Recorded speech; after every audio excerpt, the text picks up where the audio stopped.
할렐루야. 우리 주님을 사랑하시면 아멘 하시겠습니다.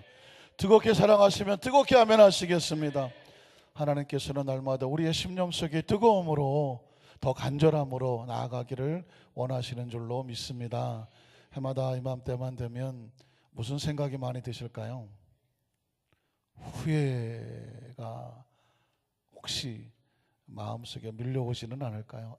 내가 좀 더 잘 할 걸, 뭐뭐 할 걸, 뭐뭐 할 걸. 어떻습니까?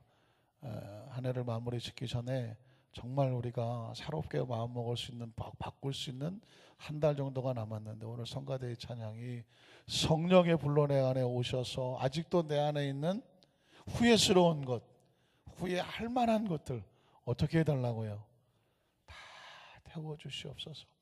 한번 따라 하실까요? 주여, 아직도 내 안에 있는 더러운 것들 성령의 불로 다 태워주시옵소서. 때로 성가대의 찬양은 그냥 예배 순서 중에 찬양이 아니라 하나님께서 우리의 마음속에 새롭게 주시는 감동이 되는 것을 믿습니다. 또한 해마다 이맘때쯤 되면 늘 나오는 얘기 중에 하나가, 이 세상에서 한 번 나가면 다시 돌이킬 수 없는 것, 주워 담을 수 없는 것 몇 가지가 있는데, 그 중에 하나는 뭘까요? 말부터 나오죠. 근데 말을 하기 전에 먼저 쏘아버린 화살, 시위를 떠난 화살은 다시 돌아올 수가 없습니다. 일단 떠났기 때문에. 마찬가지로 엎어버린 물, 깨진 물은, 쏟아져 버린 물은 다시 주워 담을 수가 없다는 것입니다. 마찬가지로 그래서 나온 말이 뭐냐면, 입에서 한번 나간 말은 절대 다시 들어오지 못한다. 그리고 또 하나가 뭐냐면, 흘러가 버린 시간은 다시 돌이킬 수 없다는 것입니다. 절감하시죠? 한번 흘러가 버린 시간은 다시 돌이킬 수가 없습니다. 그것처럼 무서운 게 뭐냐면, 우리 입술에 나간 말은 다시 주워 담을 수가 없다라는 것이죠. 어떤 사람이 어떤 사람에 대해서 많은 험담을 했습니다. 뒤늦게 자신의 잘못을 깨닫고 그 사람을 찾아가서 용서를 구합니다. 내가 당신에게 잘 알지 못하고, 또는 억하심정으로, 또는 서운한 마음으로, 또는 누가 잘못 전해줘서 내가 당신에게 너무 나쁜 말을 사람들에게 하고 다녔다. 뒤늦게 생각해 보니까 이건 내가 해서는 안 될 말이었다. 내가 당신에게 용서를 구하러 왔다. 그러자 그 사람이 벽에를 하나 안고 둘이 옥상으로 올라가더랍니다. 그리고 벽에를 찢고 그 안에 있는 오리털, 깃털 같은 것을 그냥 공중에 바람에 날려버렸습니다. 바람에 날아간 것들은 어디로 날아간지도 모르죠. 이렇게 말하더랍니다. 당신이 해놓은 말은 지금 이 바람에 날아가는 깃털처럼 어디론가 날아가 버렸는지 아무도 모릅니다. 주워 담으려고 뒤늦게 후회해도 주워 담을 수가 없습니다. 그렇게 말로 저지르는 실수를 말 한마디로 잘못했다고 용서해달라고 용서되는 것이 아니란 말입니다.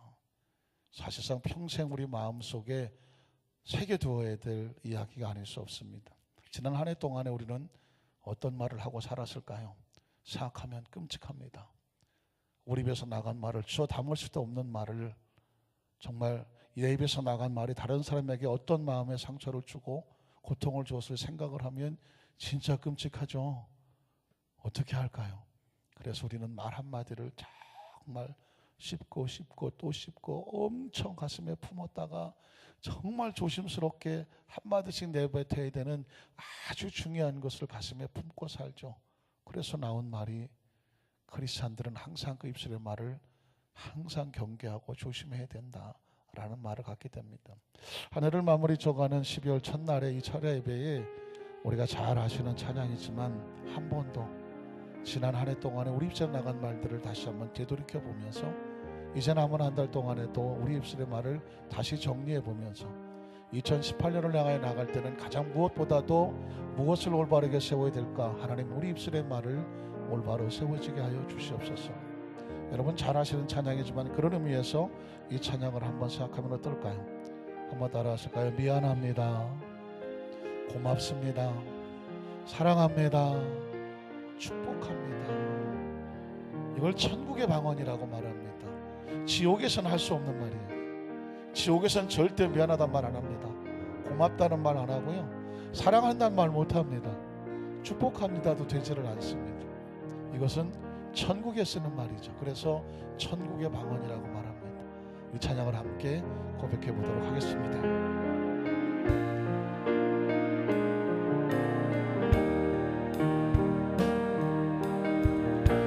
위로의 말 한마디,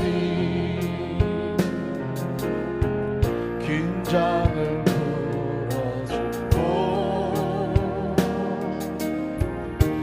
용서의 말 한마디, 치유를 가져온다. 겸손한 말 한마디,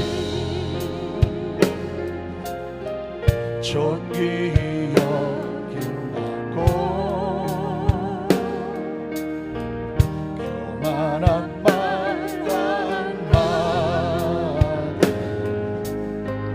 멸망을 가져옵니다. 가장 아름다운 말 미고 산주 미안해요, 고마워요, 정말 사랑해요.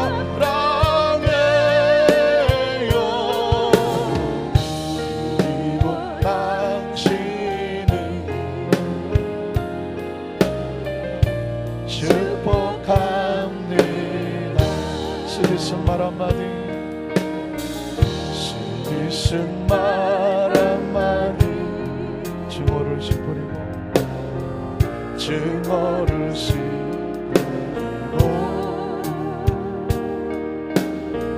잔인한 말 한마디, 영혼을 파괴합니다. 격려의 말 한마디, 격려의 말 한마디, 새소망 심어주고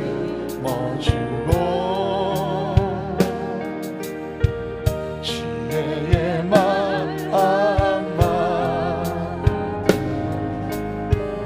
인격의 향기, 가장 아름다운 말, 가장 아름다운 말,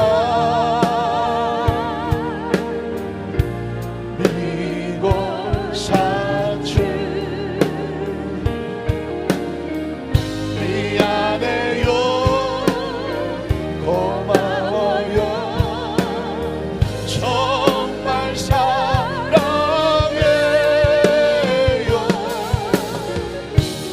그리고 당신은 축복한, 우리 3절은 다 같이 일어나서 할 거예요. 다 같이 일어나셔서 우리 한 말 한마디, 말 한마디, 다툼을 일으키고 다툼을 일으키고 저주의 말 한마디, 저주의 말 한마디, 축복을 걷어갑니다. 사랑의 말 한마디, 사랑의 말 한마디, 생명을 불러오고 생명을 불러, 생명의 말 한마디, 생명의 말 한마디, 사랑을 키워줍니다. 사랑을 키워줍니다. 가장 아름다운 말, 가장 아름다운 말, 미고 산주 미고 산주. 우리 옆에 문하게 한번, 미안해요, 미안해요, 고마워요, 고마워요, 정말 사랑해요, 정말 사랑해요.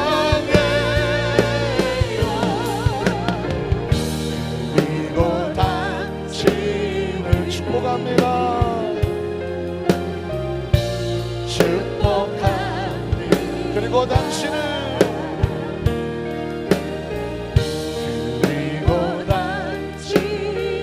축복합니다.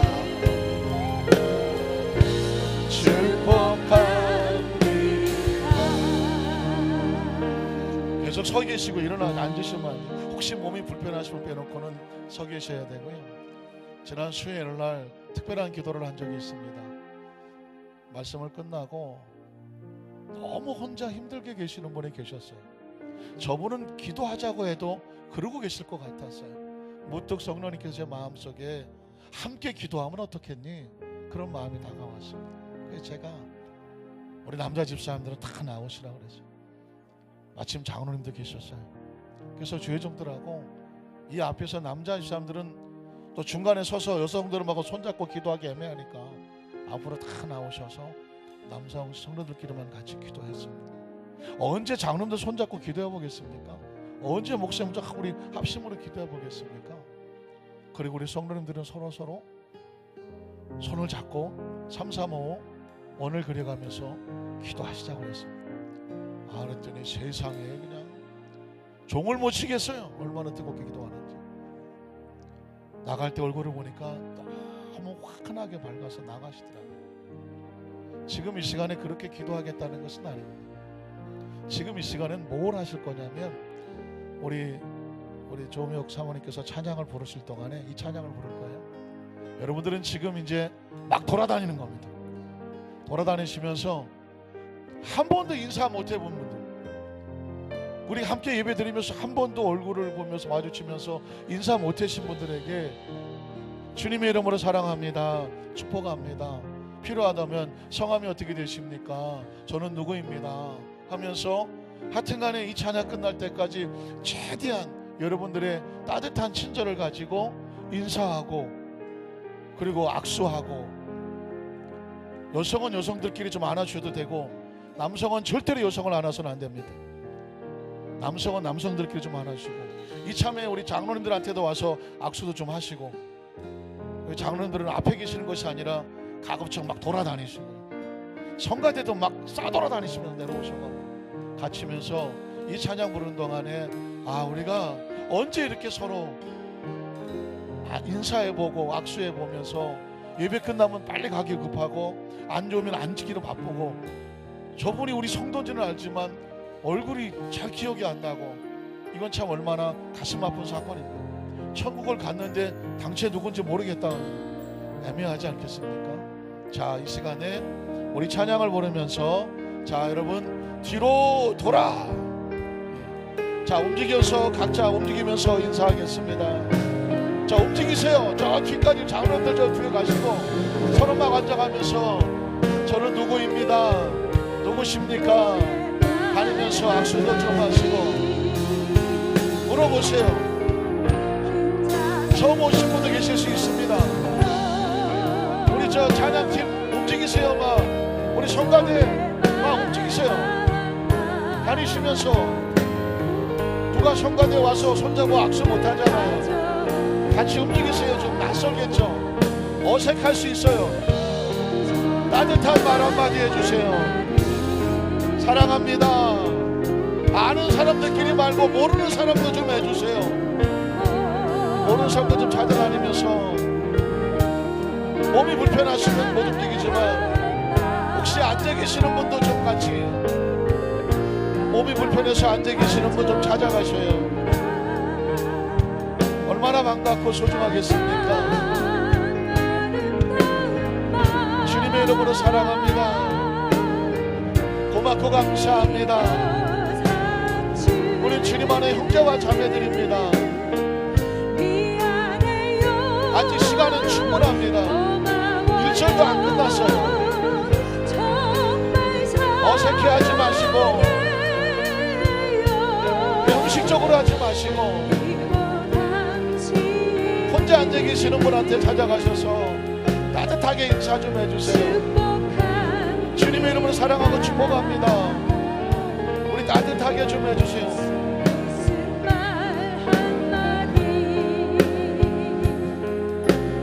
아직 안 끝났어요. 1절, 이제 2절 시작했어요. 오늘 주님께서 우리에게 원하십니다. 좋은 사람들뿐만 아니라 힘들고 어려운 사람들, 한 번도 인사 안 해본 사람들, 그냥 얼굴만 스쳐 지나갔던 사람들, 너무 힘들어서 그냥 앉아 계시는 분들 찾아가셔서 좀 악수도 좀 해주시고 용기 내서 손도 좀 잡아주세요. 아, 잘하셨어요. 그 권사님 우리 잘하셨어요. 앉아 계신 분들 좀 찾아가 주세요.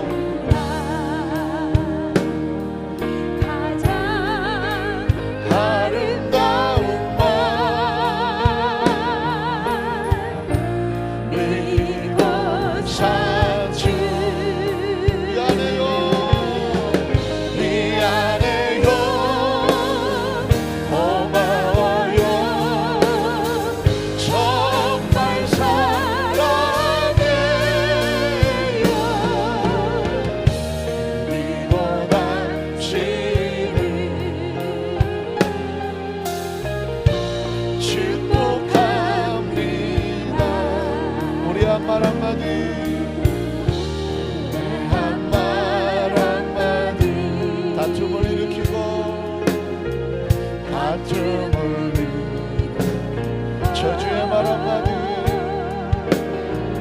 저주의 말 한마디, 축복을 걷어가는 사랑의 말 한마디, 사랑의 말 한마디, 생명을 불러옵니다. 생명을 불러, 생명의 말 한마디,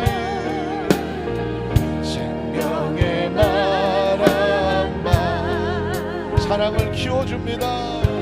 사랑을 키워줍니다. 가장 아름다운 말, 가장 아름다운 말, 그리고 산주 미안해요, 고마워요,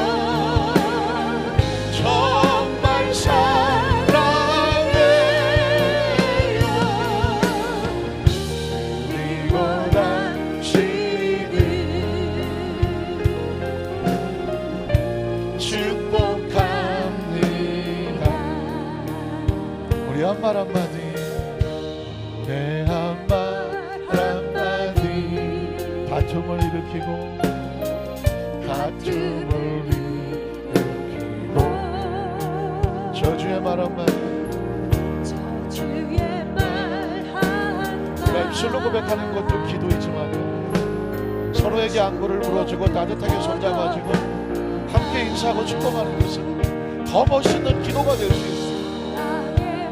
오늘 이 시간 주님께서 우리 모습을 보시고 계시지 않겠습니까? 주님께서 원하시는 것은 사랑이죠. 사랑의 마음으로 손잡아주고 축복해줘요. 이게 바로 합심기도란 말이에요. 사랑을 키워줍니다. 가장 아름다운 말, 가장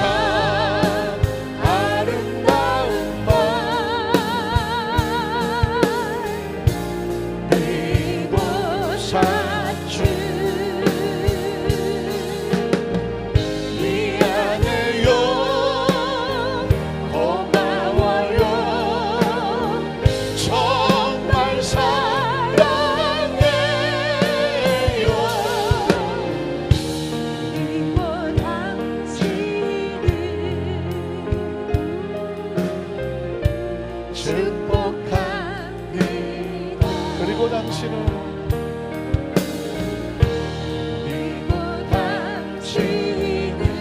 축복합니다. 축복합니다. 가장 아름다운 말, 가장 아름다운 말. 한 번 더 미안하네요. 연습하는 거예요. 이번 산주 안전에 고백해보세요. 미안해요, 미안해요, 고마워요,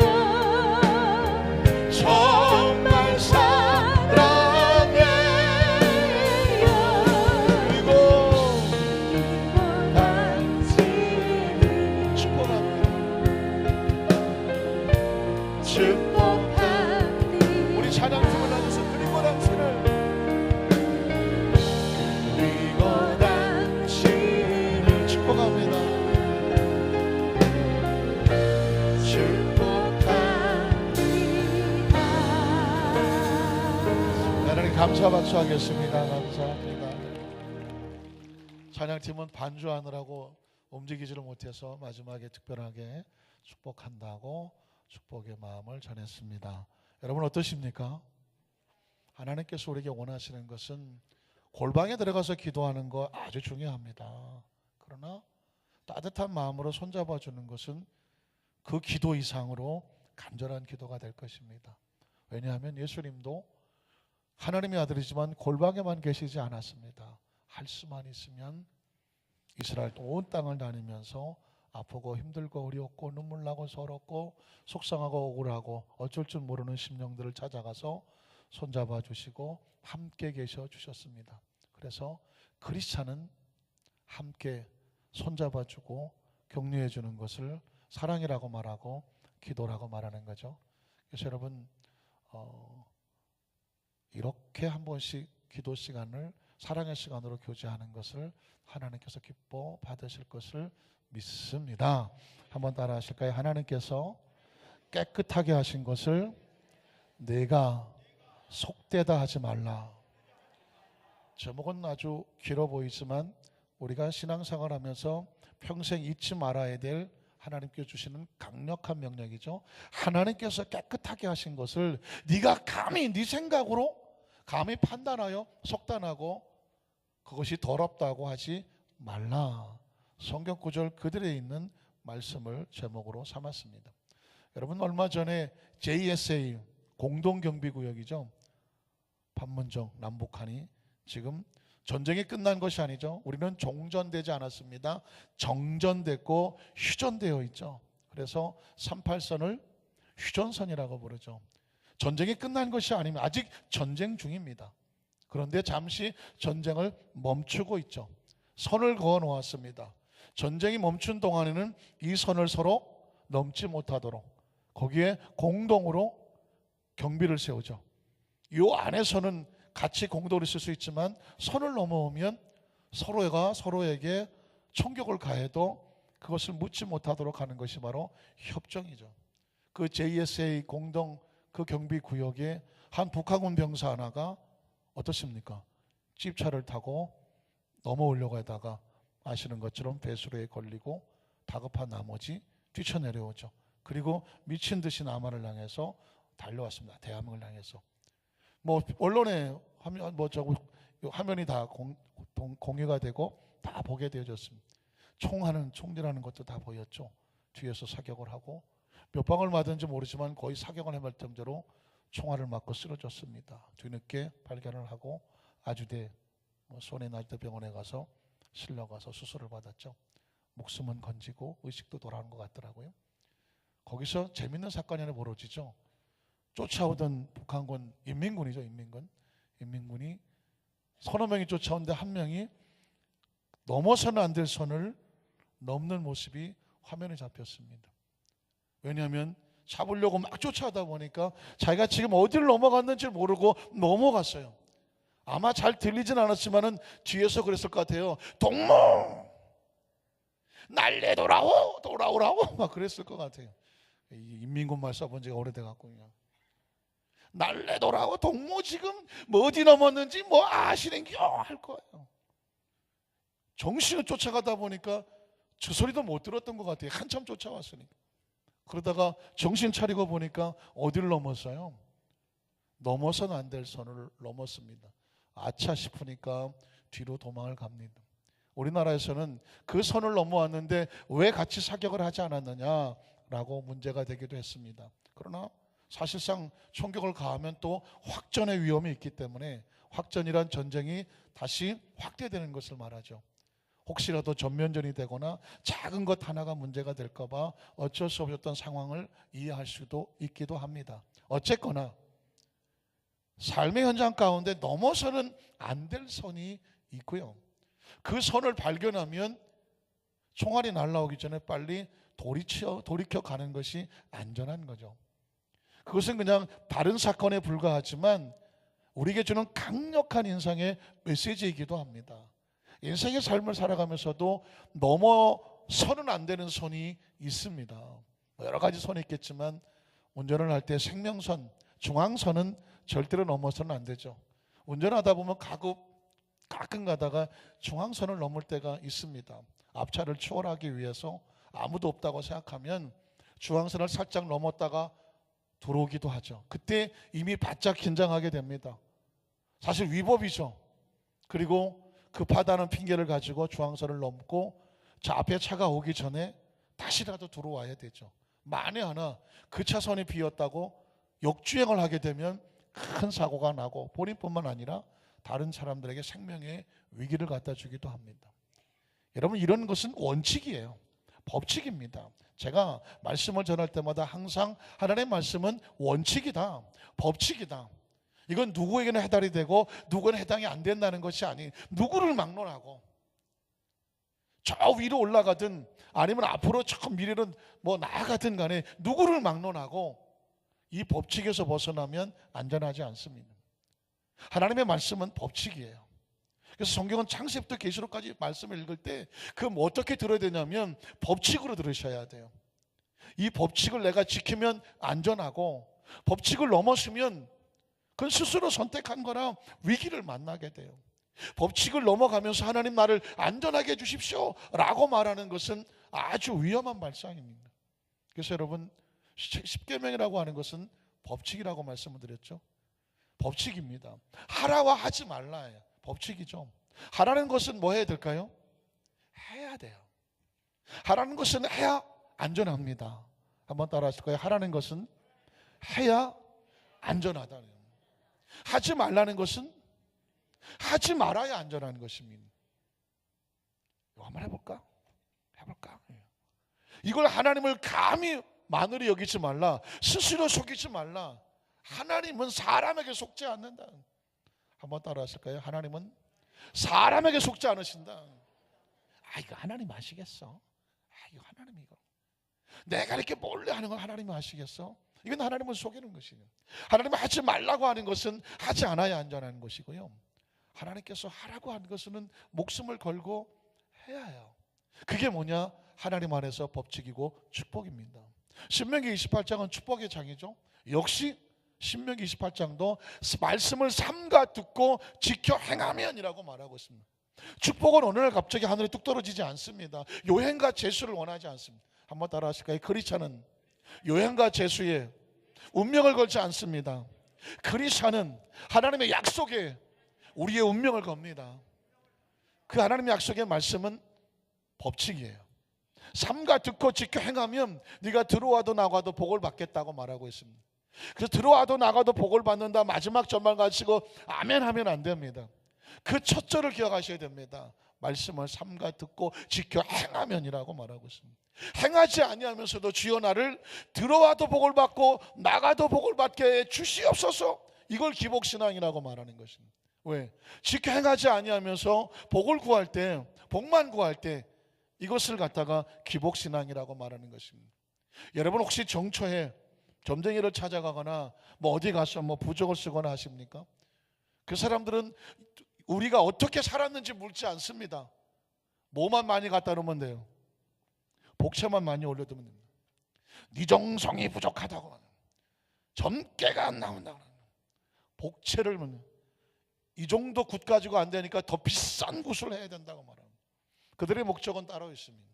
마치 자판기는 그 돈을 집어넣는 사람에 대해서 신원을 묻지도 않고 따지지도 않습니다. 돈만 집어넣으면 자판기는 물건을 갖다 줍니다. 하나님은 자판기가 아닙니다. 하나님은 그 집어넣는 돈이 얼마냐가 묻지 않습니다. 그 돈을, 아니면 기도하는, 구하는 사람의 그 심령이 하나님의 법칙 속에 있느냐 그렇지 않느냐를 묻습니다. 그러니까 우리는 인격적인 하나님을 믿지 기계적인 하나님을 믿지 않는다는 말입니다. 하나님의 말씀이 아무리 내 귀에 듣기 좋아도 그게 아멘이 아니란 말입니다. 어떤 사람은 아주 듣기 좋은 말만 할 수도 있습니다. 그걸 은혜 받았다고 막 감동될 수도 있습니다. 그러나 안타깝지만 사탕만 잔뜩 먹는다고 그 사람이 건강하지는 않습니다.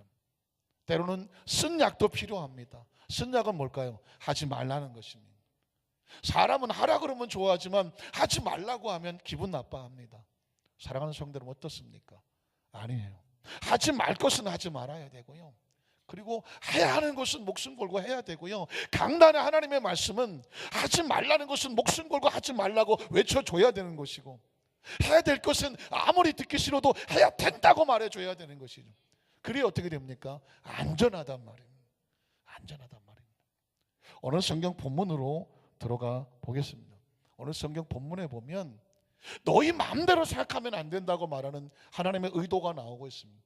우리는 첫 번째로 기도 환상 가운데, 베드로가 기도하는 그 기도의 환상 가운데 나타나 주시는 하나님의 모습을 발견하게 됩니다.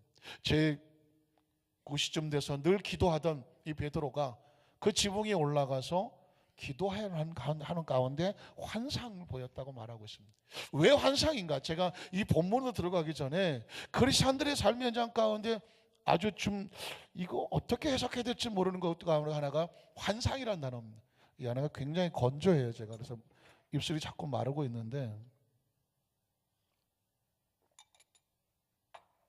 아까 막 찬양할 때 보니까 막 옷도 막 벗을 때 굉장히 덥죠. 바깥은 추운데.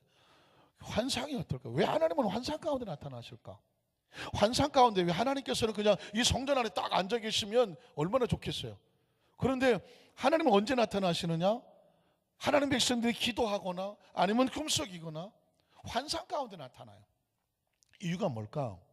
하나님의 차원과 우리의 차원을 아셔야 되죠. 인간의 차원은 3차원이죠. 한 번쯤은 제가 또 차원을 정리해 드려야 돼요. 인간의 차원은 3차원입니다. 시간과 공간에 제한을 받죠. 그래서 우리가 이 세상에 태어날 때 주민등록 남발을 받을 때 이 시간 속에 들어온 거예요. 시간 속에 태어났다는 얘기는 시간 속에 들어왔어요. 그래서 뭐 몇 년 뒤에 태어났다 그러면서 몸이 뚝 떨어졌죠. 이 세상에. 그게 우리가 육체를 가지고 있으면서, 그리고 이 시간 속에 들어요. 몇 년생이냐고 묻죠. 그건 시간 속에 들어온 거예요. 그리고 여기서 한 100년 안쪽을 살다가 이 지구를 떠나죠.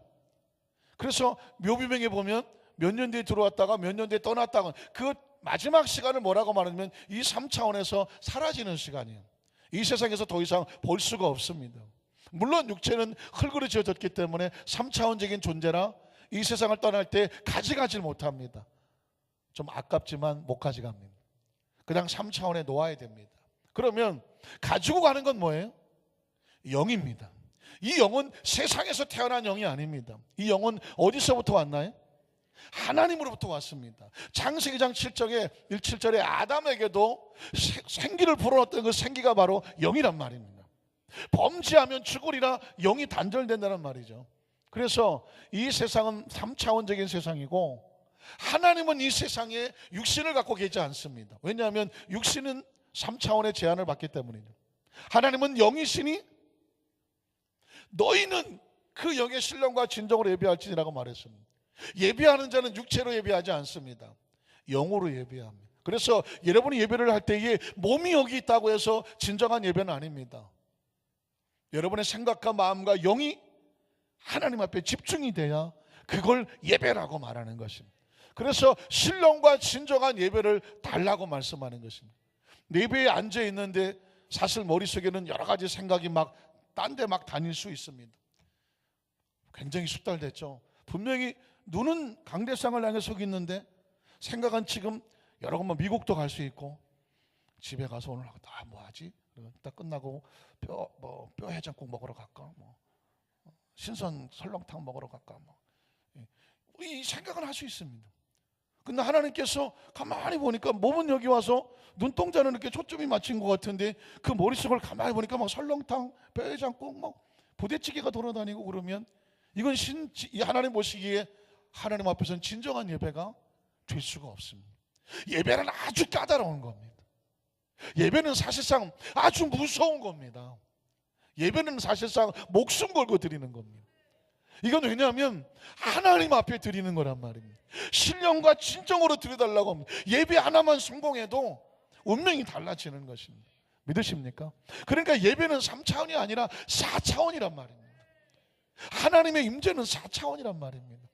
그러니까 그 4차원의 영이신 하나님께서 3차원의 육을 가지고 있는 인간과 만나려면 어디로 와야 돼요?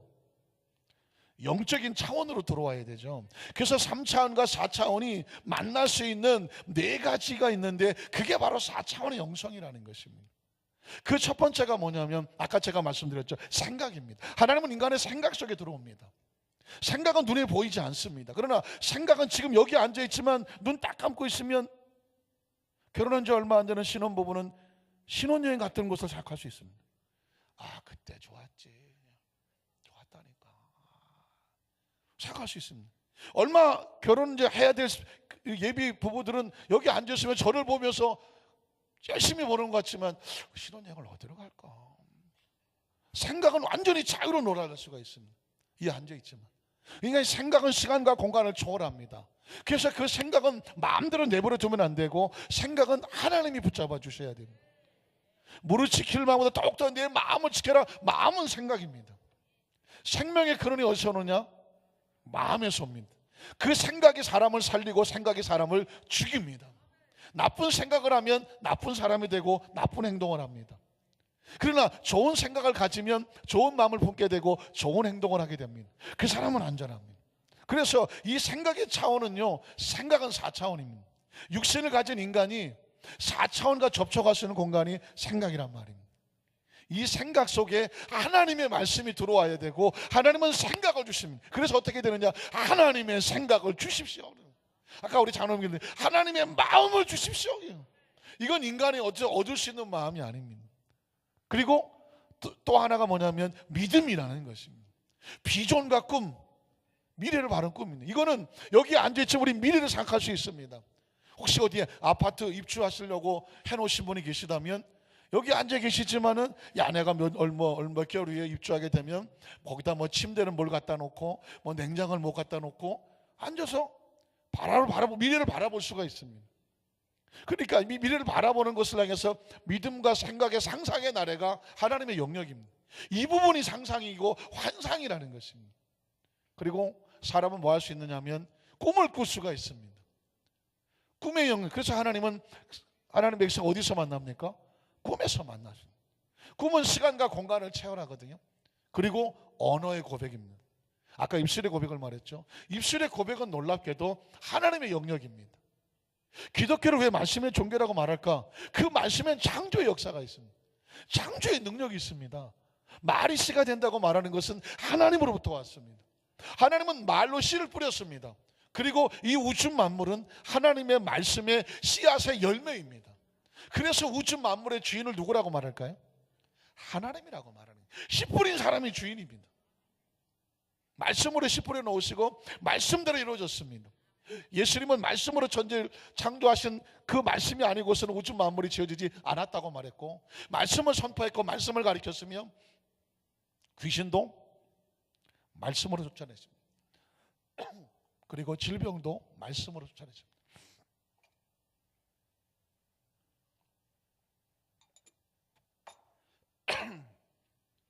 제가 말씀을 안 하니까 스톱되지 않습니까? 기타 좀 꺼줘야 될 것 같아요. 자, 이걸 뭐라고 말한다고요? 4차원의 영성이라고 말합니다. 제가 조영기 목사님 4차원의 영성을 보면서 처음에는 그걸 다 이해를 못했습니다. 왜 4차원 영성, 4차원 영성을 할까? 그런데 4차원이라는 것을 알려면 차원을 알아야 되고, 차원의 개념을 알게 되면 인간과 하나님과의 차원이 다른 걸 알아야 되고, 인간이 하나님의 영역으로 가려면 그 4차원의 세계에 대한 눈을 떠야 되죠. 제가 4차원 신앙이라고 말하는 이유는 뭐냐면, 조 목사님은 4차원의 영성은 4차원의 이게 하나님과 교통할 수 있다라고 방법론을 급하니까 방법론을 먼저 가르쳐 준 거예요. 성도들에게 4차원의 영성을 가져라. 그 영성을 가지고 하나님의 영역과 그 말씀대로 그거를 사용해서 하나님의 축복과 응답과 치유 기적을 체험하라. 그 영역을 가르쳐 준 것이고, 저는 가만히 생각하니까 이 영역을 깨달으려면 4차원의 신앙에 눈을 떠야 되죠. 그래야 눈을 떠야 그 4차원의 영성이 왜 필요한지를 알게 되죠. 그래서 제가 끊임없이 4차원의 신앙을 말씀을 드렸습니다. 3차원과 4차원의 이걸로 비교를 해서 4차원적인 존재라는 것을 알게 되면 그 다음에 자연스럽게 4차원의 영성을 필요하게 되죠. 이걸 알아야 왜 하나님이 베드로가 기도하는데 환상을 보여주느냐. 하나님은 자기 백성을 만날 때 환상이었습니다. 그리고 꿈이었단 말입니다. 사랑하는 성도 여러분, 그래서 환상의 세계와 꿈의 세계는 하나님과 자기 백성이 만나는 3차원과 4차원이 부딪히는 특별한 세계가 네 개가 있는데, 그게 바로 4차원의 영성이며, 성경은 그 4차원의 영성 안에서 만나시더라. 아브라함을 하나님께서 환상 중에 만납니다. 기억하십니까? 요셉은 꿈으로 만나셨어요. 야곱은 꿈으로 만나셨습니다. 모세는 불타는 떨기나무의 환상 속에 만났습니다. 하나님께서는 자기 백성을 만날 때 기도는 사실상 환상입니다. 우리가 기도할 때 누구를 향해서 기도합니까? 하나님을 향해서 기도하죠. 눈을 감고 기도하는 순간 이 기도는 4차원이죠. 여기서 기도하지만 어디에 닿습니까? 하늘에 닿죠. 누가 체험했나요? 야곱이 체험하죠. 야곱이 기도하다 잠을 자는데 꿈을 꿉니다. 꿈에 본즉 사닥다리가 땅 위에 섰는데 공중에 닿았고 하늘에 닿았고, 그 끝에는 누가 서 계시더라? 하나님이 서 계시더라. 그리고 본즉 하나님의 사자가 사닥들이 오르락내리락 하더라. 그 야곱이 깨어나서 이렇게 말하죠. 아, 내가 몰랐다. 여기가 하늘의 문이라고 말했습니다. 엄청난 단어입니다. 하늘의 문을 그대로 영어로 해볼까요? The gate, 아니면 The door gate라고 하죠. Gate of heaven입니다. 하늘의 문입니다. 야곱이 뭘 했나요? 눈물로 기도하다가 환상을 보죠. 꿈을 봅니다. 그러나 하나님께서 그에게 보여줍니다. 네가 기도하는 자리에 눈에 보이지 않지만 영적인 사닥다리가 올라간다. 그 사닥다리는 어디에 닿았다? 하늘에 닿았다. 그 사닥다리는 어떤 현상이 벌어지느냐? 하늘과 땅이 연결되어졌다. 그리고 하나님의 사자들이 그 눈물의 기도를 가지고 하늘에 상달한다. 왜 사자들이냐? 공수부대 특전사가 아니고 낙하산 타고 내려오는 것이 아니고 왜 천사들이냐? 천사는 4차원적인 존재입니다. 하늘에 갈 수 있는 존재는 4차원적인 존재죠. 그러니 하나님의 사자, 하나님의 백성들이 눈물로 기도하는 건 하나님의 천사들이 가지고 올라가죠. 하나님의 보좌 앞에 내려놓죠. 믿으십니까? 이게 여러분의 머릿속에 정리가 되면 기도는 아주 무서운 것입니다.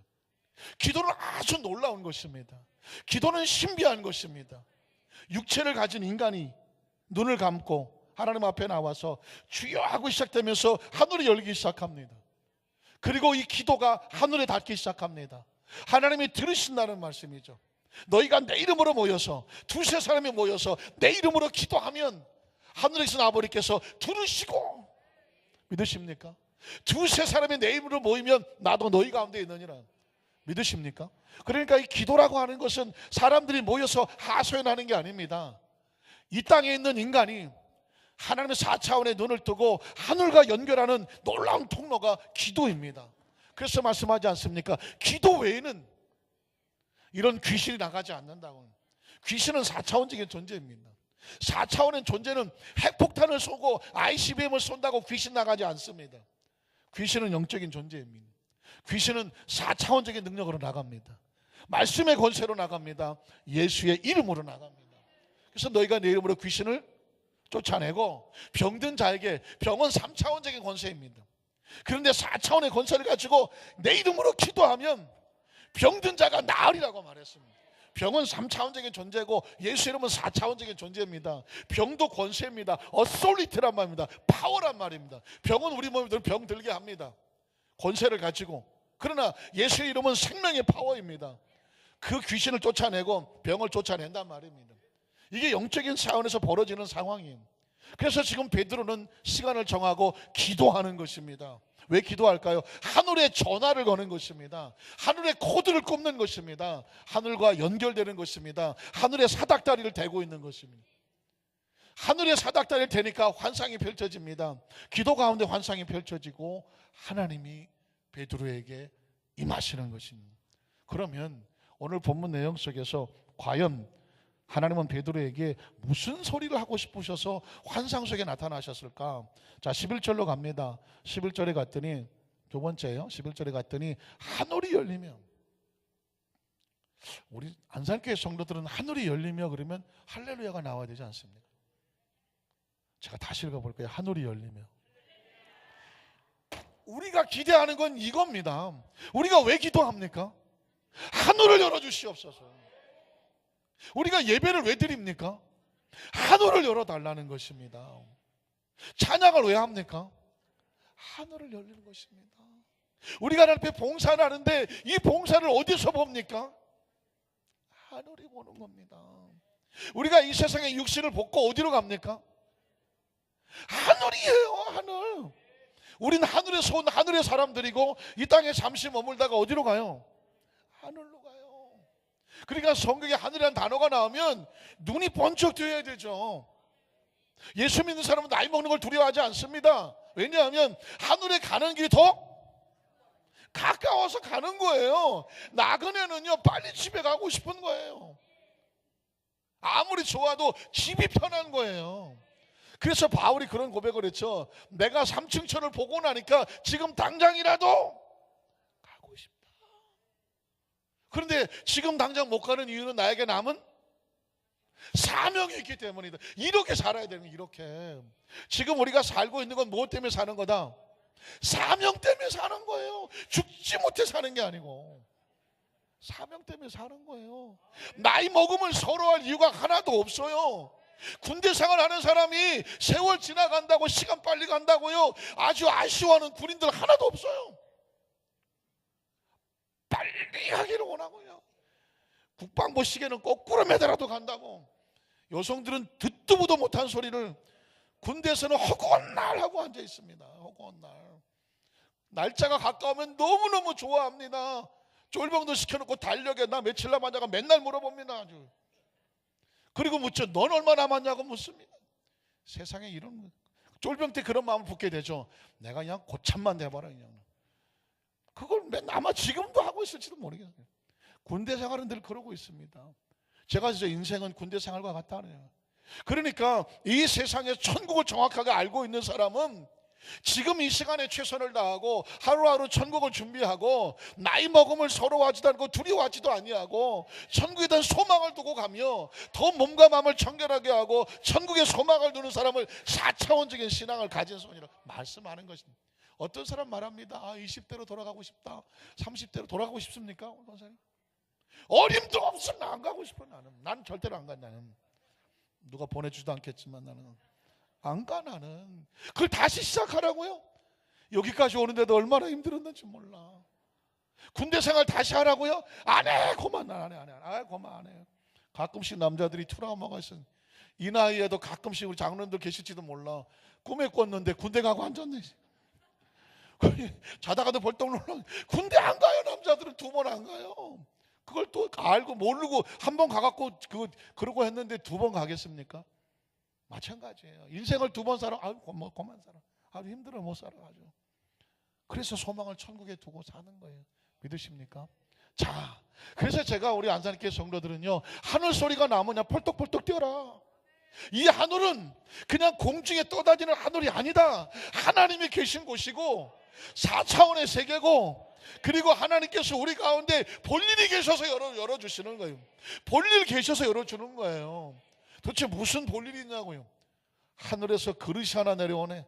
한 그릇이 내려오는 것을 보니 큰 보자기 같고 뭐 옛날엔 그릇이 따로 없으니까 보자기예요. 내 귀퉁이를 메어서 땅에 들이웠더라.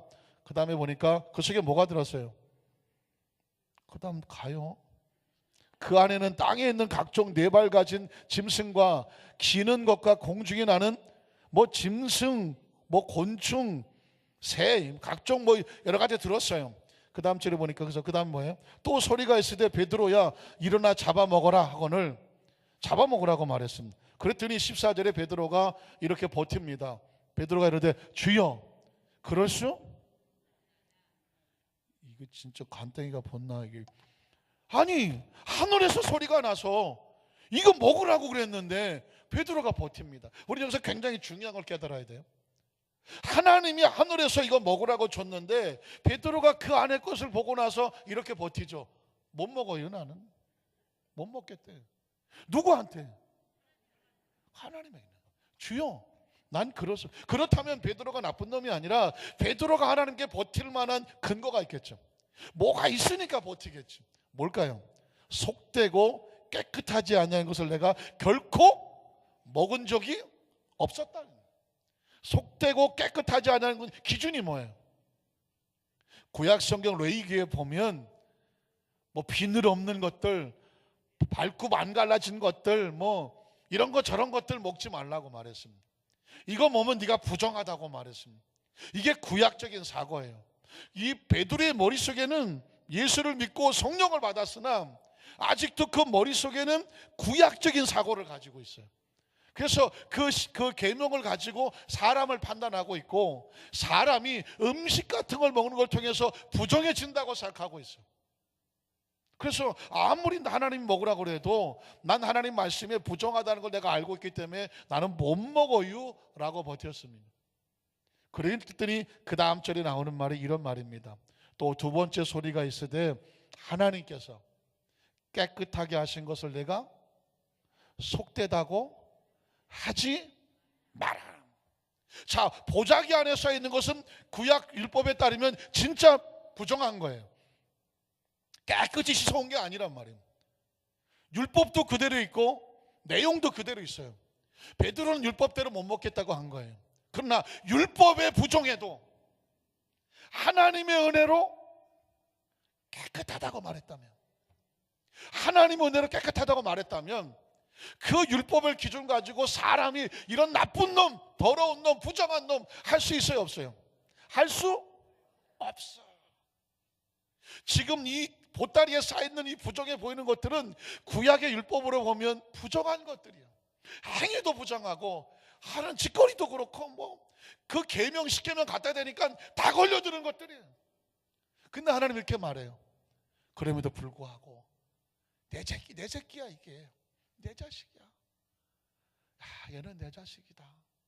내가 이를 용서했다고 말하는 거예요. 은혜 보자기로 덮어주고 내가 얘를 용서해서 깨끗해 라고 덮어주면, 아무리 행위가 부족해도 하나님의 은혜를 덮었다면 사람은 그 사람의 손가락질 할 수 있다 없다? 없다.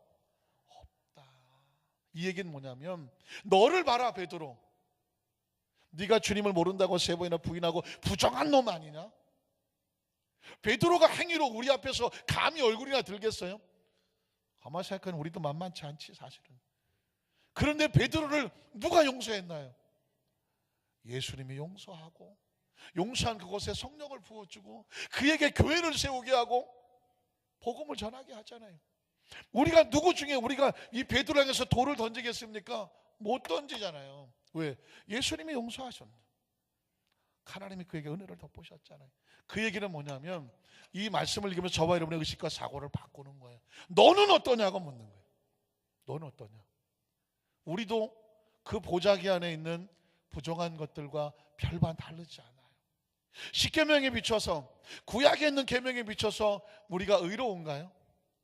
지금까지 살면서 우리가 정말 깨끗하게 살아왔나요? 아니, 앞으로 우리에게 한 200년 산다고 하면 200년 동안 우리가 정말 계명에 어긋나지 아니하고 정말 하나님 보시기에 흠없이 살아갈 자신이 있습니까?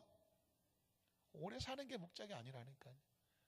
인간은 이상 삶까지 스스로 자신이 스스로 의롭게 살아갈 수 있는 능력이 없어요. 제가 그 전에 그런 얘기를 했습니다. 조영희 목사님 찬양 가운데 내 평생 살아온 길 뒤를 돌아다 보니 걸음마다 자옥마다 다, 나 그 찬송 부르다가 기절할 뻔했네요.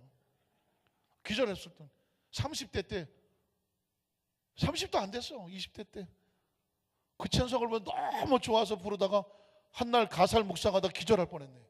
아이, 큰일 났다. 나 이거 나이를 먹어간다는 얘기는 그만큼 죄가 쌓인다는 얘기구나. 내가 이걸 살아야 되나 말아야 되나. 지금 내가 20년 사업에서 뒤를 돌아보니까 이 죄덩어리가, 이건 뭐 히말라야 산막보다 더 큰데, 그러면 내가 한 60 살면 이거보다 더 큰 걸 쌓아놓고 살 생각하니까 막 기가 막히더라고요. 산다는 거는 죄를 짓는 거예요. 죄가 자꾸 쌓이는 거예요. 이거 뭐 피할래야 피할 수가 없고, 100살을 살았다고 하면 그만큼 죄를 많이 진 거예요. 아무 반응이 없는 거 보니까 우리 안산교회 성도들은 오래 사시면서도 아주 깨끗하게 살아오셨어. 깨끗하게 살아오셨어. 나 같으면 그렇게 얘기하면 주여 정말 내 얘기를 하고 계시나이다 뭐 이렇게 대화해야 되는데, 그래서 저는 사실 나이 먹는 걸 두려워했어요. 왜 두려워했냐면 죄를 피할 길이 없어. 아니 나이를 먹어가면서 죄를 안 짓고 살 거라고는 자신감이 없어요. 근데 여러분 어떻습니까? 그냥 뒤돌아보세요. 올 한 해만 보더라도 걸음마다 자옥마다 다 죄야. 말로 죄 짓고 행동으로 죄 짓고 아직도 부족하고 모질하고 이기적이고 저밖에 모르고 잔인하고 그냥 하고 싶은 얘기 다 하고 인간이 얼마나 초라한지. 그러니까 이건 다른 방법이 없어요. 하나님이 덮어주시는 수밖에 없어. 하나님 덮어주세요. 죄를 깨달았어요. 용서해 주세요. 그리고 죄를 안 지으려고 다 몸부림치고 나가요. 죄를 이길 수 있는 힘을 주세요. 날마다 해주는. 그러니까 그 십자가를 또 바라보고 십자가 앞에서 죄를 덮어주는 은혜로 가잖아요. 이게 놀랍습니다. 이게 돼야 내가 죄인이라는 걸 알아야 다른 사람 바라볼 때 어떻게 봐요? 다른 사람이 뭘 잘못했어요. 아이 뭐 저런 게 다 있어요. 그렇게 됩니까? 안 돼요. 내가 죄인이라는 사실을 알고 내가 은혜 받 나를 덮어준 은혜를 기억하면 다른 사람이 혹시 실수하고 넘어지더라도 어떤 마음이 들어요? 주님 불쌍히 여겨달란 마음이 나오죠. 은혜를 받은 사람이 다른 사람에 대해서 은혜를 구할 수 있게 돼요. 만에 하나 난 지금까지 살아오면서 나는 떳떳하게 살아왔어. 자, 하늘을 울어서 부끄러운 점이 없어. 이렇게 살아오신 분은 다른 사람의 죄 짓는 꼴 봐요, 못 봐요? 못 보죠. 아유 저런, 아유 저, 그럴 수밖에 없어요. 혹시 여러분의 생각 속에 다른 사람이 정말 못마땅해서 못 보겠다, 혹시 만에 하나 그런 생각이 들어오신다면 혹시 하나님과의 관계 속에서 그 부분을 한번 점검해 보시겠습니까? 우린 다 죄인이에요. 누가 누구의 손을 던질 수도 없고 우리에게 필요한 건 은혜밖에 없어요. 불쌍히 여겨달라는 것밖에 없어요. 다른 사람이 죄 짓고요, 나도 죄 짓고 우리 다 죄인이에요. 근데 예수님께서 우리에게, 베드로에게 이런 걸 보여주니까 뭔지 아십니까? 하나님이 그 사람을 깨끗하다고 했는데 네가 왜 그 사람을 속되다고 해? 하나님이 깨끗하다고 하는 것에 대해서 사람이 판단하지 말라는 것입니다. 이거 굉장히 중요한 거예요. 다시 말해서 더럽다 깨끗하다는 판단은 누가 해요? 그건 하나님이 하는 거예요. 하나님이 하셔요. 목사님, 전 그 사람 그 행위를 너무 잘 알고 있어요. 그 사람은 명백한 죄인이에요. 알죠? 그 죄인인 것을 하나님도 알고 계셔요. 그 죄의 대가는 하나님이 하시는 거예요. 믿으십니까? 우리가 그 죄를 향해서 저 죽일 놈을 죽여라 하고 우리가 나설 상황이 아니라는 거예요. 정말 힘들고 어려우면 그냥 하나님께 맡기는 거예요. 지금 베드로는 엄청난 충격을, 왜 하나님께서 베드로가 병자도 고치고 뭐 죽은 사람 도로가도 살려내고 이러는 상황인데 왜 이 사도행전 10장에 와서 베드로에게 갑자기 그 환상을 보여줍니까? 다음 시간에 나오겠지만 이방인의 집에 가서 그래가 예배 드리라고 했더니 베드로가 난 이방인한테 못 간다고 그랬습니다. 베드로 보십시오. 자기는 어떻게 구원받았습니까? 자기는 어떻게 용서받았습니까? 그런데 불구하고 자기는 로마 사람보다는 깨끗하다고 생각합니다. 이게 인간입니다. 나는 구원받은 사람인데 너보다 나. 이게 인간이 가지고 있는 구별의식입니다. 차별의식입니다. 하나님은 그걸 깨기를 원합니다. 뭐라고 말씀하냐면 너도 똑같아. 한번 따라 하실까요? 너도 똑같아. 우리가 어떤 사람에서 손가락질을 할 거예요. 하나님 저런 것도 살려주십니까? 뭐라고 말할까요? 너도 똑같아. 하나님 우리 남편, 아유, 하나님 뭐라고 말씀할까요? 너도 똑같아. 하나님 마누라 때문에 죽었습니다. 그럼 죽어. 왜? 너도 똑같아. 이유는 뭐냐? 우리는 서로에게 손가락질을 할 수가 없어요. 오죽하면 이렇게 말하지 않습니까? 야, 네 눈가리는 대들보 있어. 네 눈가리 대놓고 있다니까. 왜 다른 사람 눈에 있는 티를 보고 아유 저거 그냥 어떻게 빼줬으면 좋겠는데 아유 왜 그래? 네 눈에는 대들보 있단다. 그래서 이게 복음인 거예요. 그러니까 다른 사람을 향해서 손가락질하지 말라 말씀하는 거예요. 말씀을 정리하기를 원합니다. 사실은요, 신앙은 겉으로 드러난 것보다는 속으로 내면에 하나님 앞에서 정말 나 같은 죄인을 용서해 주는 은혜에 감사하고 남은 건 살아 숨쉬는 동안에 그 감사한 마음을 잘 전하며 살아가는 것, 이게 신앙의 본질이에요. 그러는 가운데 뭐 병도 낫고, 그러는 가운데 뭐 물질의 축복도 받고, 그러는 가운데 뭐 하나님 또 들어 소양하시기도 해요. 가장 힘들고 어려운 가운데 그리스도 안에 신앙의 복음을 가지고 견뎌내는 사람을, 그 사람을 신앙의 위대한 거인이라고 말하는 거예요. 지금 여러분과 저의 삶 가운데도 문제 없는 집은 없어요.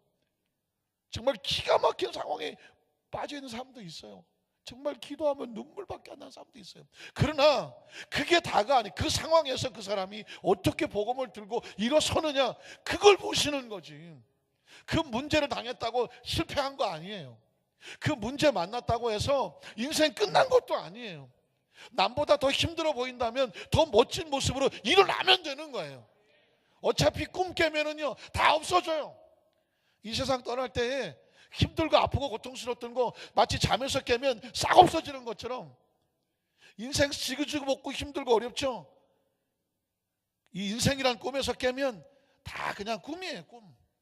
중요한 건 그 상황 속에서 그리스도답게 어떻게 잘 이겨냈느냐, 멋진 작품과 스토리를 만들었느냐, 하나님께서 그걸 원하시는 거예요. 만약에 정말 힘들고 어려운 경우를 만났다, 하나님께서 기회를 주시는 거예요.